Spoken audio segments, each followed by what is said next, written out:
tayo na isang vegetarian dish. So, this is good for the people, for those people na mahilig sa veggie, hindi kumakain ng mga meat. So, itong akong lulutuin is stir-fried beansprout with some carrots, celery, ganyan. So, sa aking recipe na to guys, you can add some yung tofu na dried tofu. You can mix it or some ginkgo, ganyan. You can add some mushroom as well dun sa ingredients na to. Yung sa akin, it's very simple and yet very tasty. So, tara na magluto guys. Hi guys! So, ito na guys ang ating ingredients para sa ating vegetarian for today. Beansprout. Ito yung beansprout ko guys. So, bali yung wala siyang roots.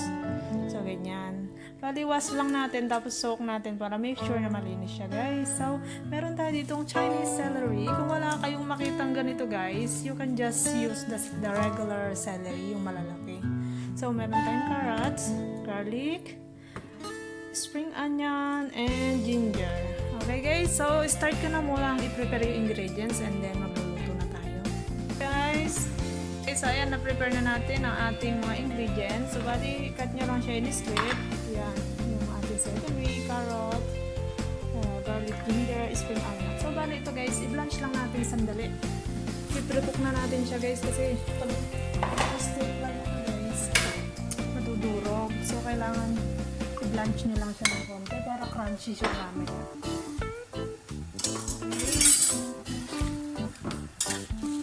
Mga 1 minute lang guys, yung tamang nag-boil lang siya and then i-rinse na natin sa cold water para mag-stay yung crispiness ng ating beansprout.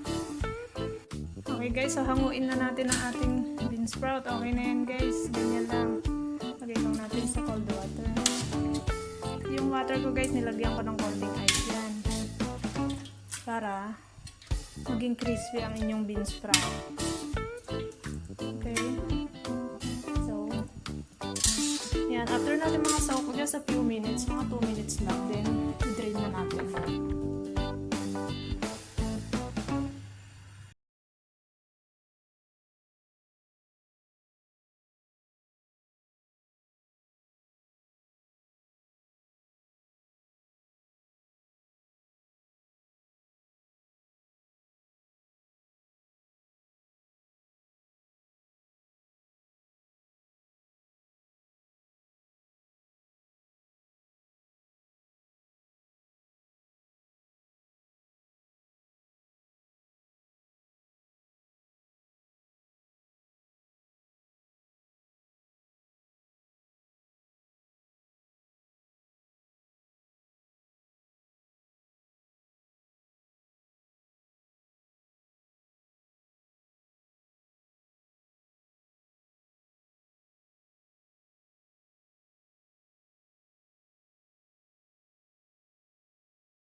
natin.